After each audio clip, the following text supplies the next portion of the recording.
Hey everybody out there, this is Seto, and I hope you guys enjoy this awesome deck that you guys saw in action earlier. It's a Gem Knight FTK deck, I guess you could say. Just Gem Knights, please. Just Gem Knights? It's an FTK deck. You can FTK. You don't have to do it. Okay. I want to say something. Max C, Oh my God. Ghost Ogre, Ash, we don't care.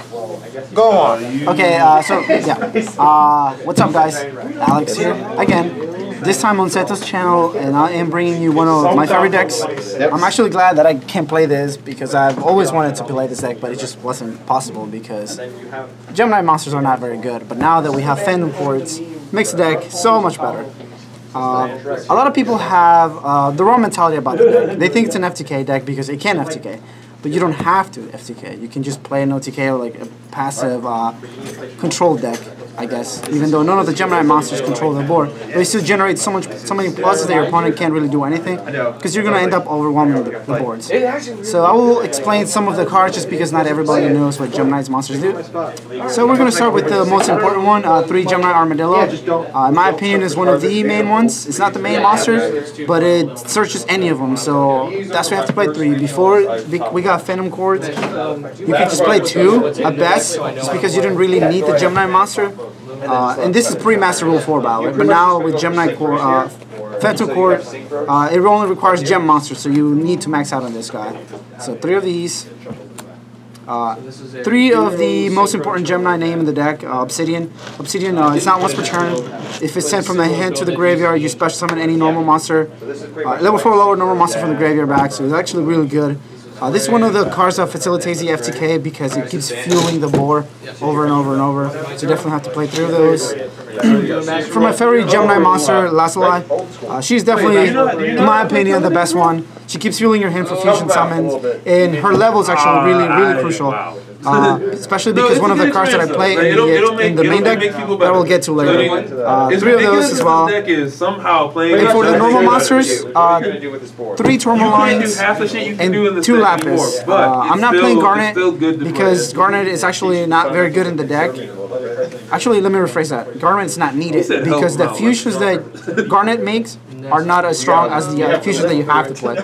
If the game wasn't as fast and as like ridiculous as it is, you can just play 1 of each of the normal monsters or 2 of each, so you can still Soul Rabbit and have like any fusion you want. But the game has gotten to a point where you just need to kill your opponent or FTK them. So 3 Tourmalines because he has the better fusions, 2 Lapis because Lady Lapis Lazuli requires this as material, and 1 it's not very good because you still need to Soul Rabbit. So 3 and 2 I find that it's the best ratio. For the 1-offs, Amber.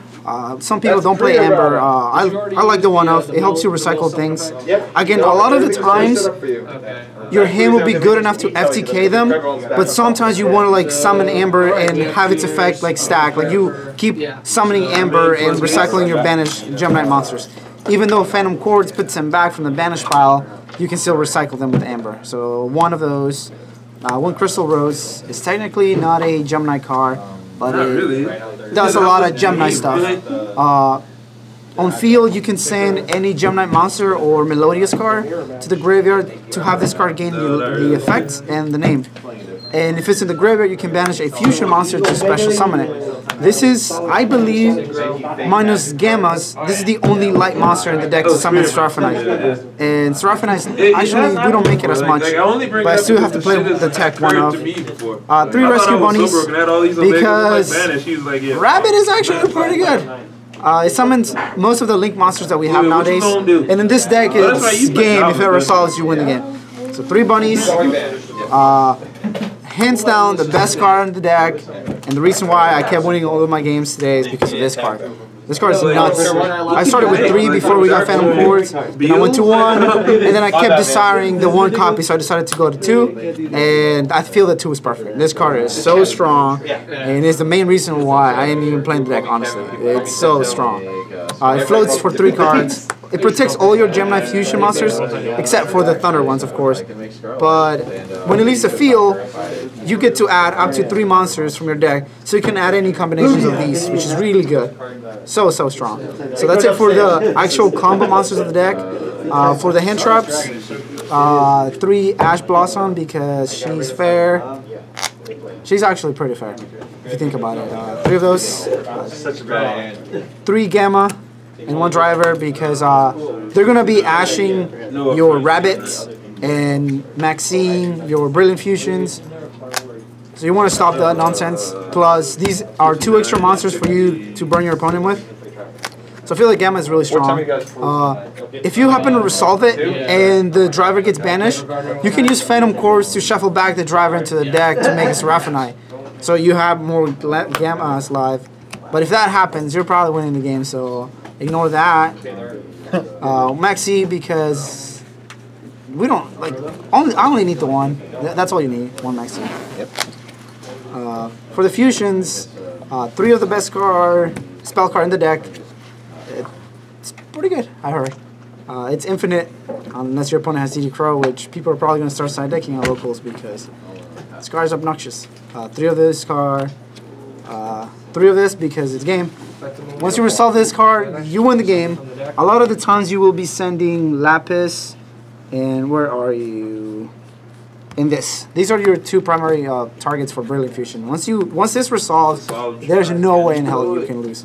Even through Maxi and actually Ghost Ogre might hurt a little bit, but still, like, this is so strong. So you have to maximize on these. Even though we rarely use it to summon Seraphonite, but you can resolve this card more times than an actual deck that plays Brilliant Fusion because you're playing a Gemini deck. If you open with this card in this deck, you win the game. If you open with this card in other decks, you can do a lot of cool things. So you have to maximize on these. 2 unexpected dice because Phantom Core just requires any 2 Gemini monsters or Gem monsters. So if your hand is like slow, you can activate this getting a normal monster, and then normal summoning Lancelot and go into Gemini and Phantom Core, and you can probably win the game though. So a card that helps you, helps your combo like get started. It's good. Not 3. 3 is cloggy. No, Upstart because playing 40 card decks is good. I'm playing 41 by the way. This is 40 first card. Desires because if you happen to draw into anything that lets you summon Phantom Chords, you're gonna win the game. So banishing like 9 cards, it's irrelevant. Foolish Burial to put the Rose in the graveyard, or you can put Lazuli, as most people call it, that, or these are your only targets that you want to send a Foolish Burial. So if you don't have access to Brilliant Fusion to send a Block Dragon, you can send it through a Foolish Burial or send one of these to get resources. I'm not a big fan of it because it doesn't really do as much as I thought it would, so I might just cut it. And for the last card, win button, Soul Charge. If your opponent happens to have every hand trap in the game, you can just Soul Charge everything back and still FTK them. So that's that. And then the extra. Deck's like 80 cards, I think. For the extra deck, I am playing 2 Gemini Master Diamond because he can beat any of them.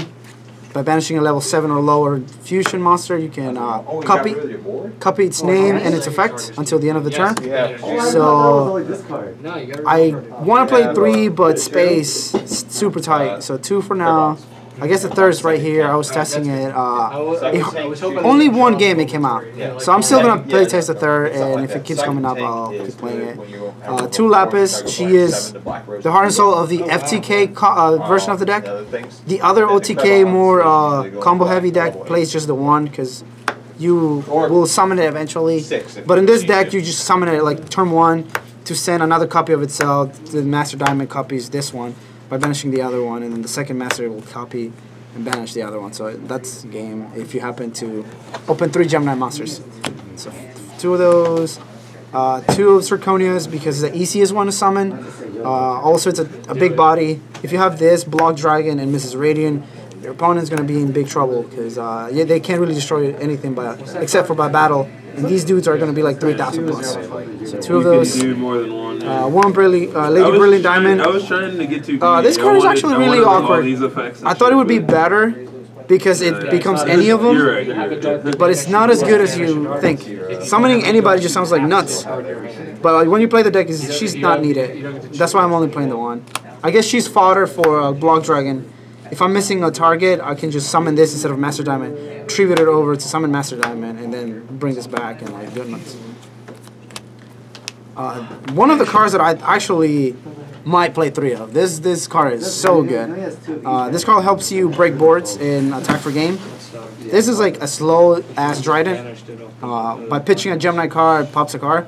So you'll have free material to discard so you can keep popping. So I might play the second one, which I was testing today, and it came up a lot. So let's just say that 2 of these are in the deck.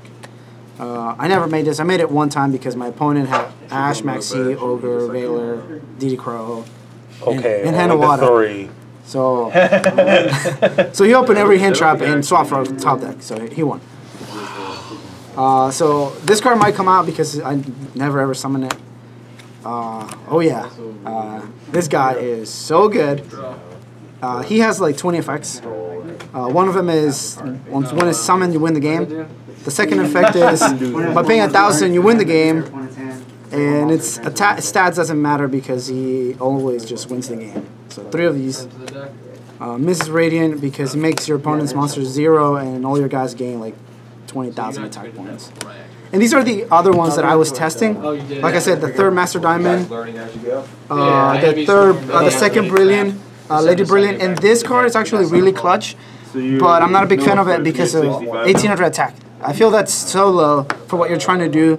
But there are some combos where if you fail to FTK your opponent, I guess not FTK, if you happen to OTK them go in second, you can send this with her, then fuse everything from Master Diamond by banishing this to the graveyard. He will become a 29 double attacker that has an arm effect. So you can basically OTK your opponent if you have like this.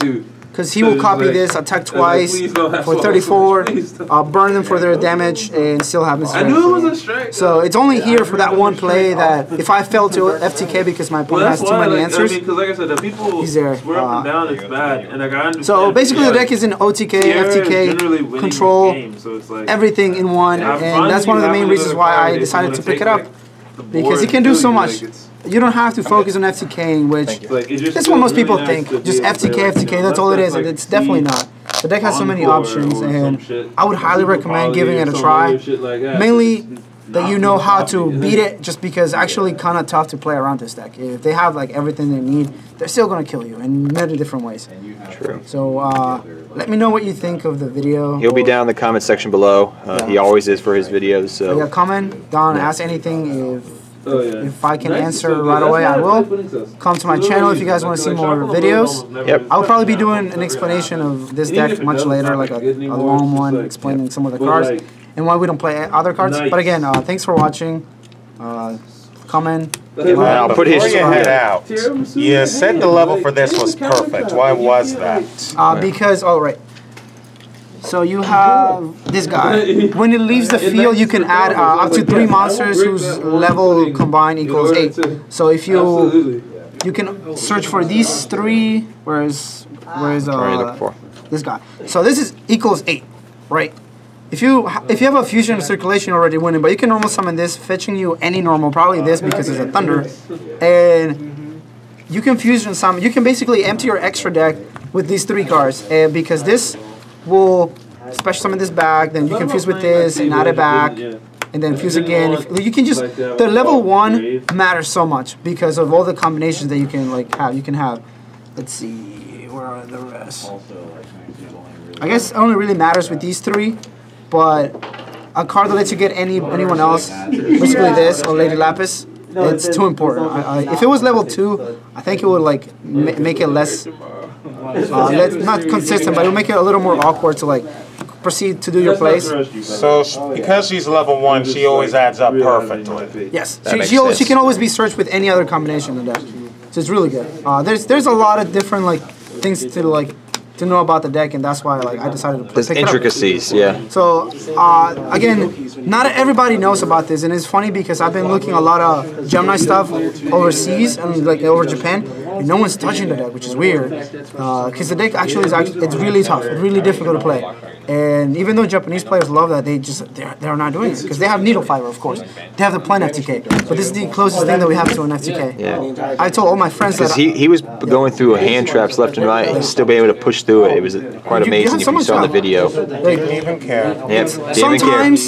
Sometimes you have to respect hand traps, and that is why I do respect them. That is why you see cards like these. Your drivers. Yeah, like if your Rabbit or your Brilliant Fusion or your if you result one of these two cards, you win the game. So you want to see one of these two with a Gamma to stop the Ash Blossom, and if you do, then that's game again. Like 2 extra monsters to burn your opponent. They're light. This is a 2500 beater, by the way. That's huge. Again, yeah, just ask anything. Come to my channel if you would like to. Yeah, I'll leave his channel down in the comments section for you guys. Don't forget. If you guys have any other questions, just ask. Yeah, but he'll be down in the comments section when the video first uploads. So for the first probably day or two, if you have any questions, feel free to ask.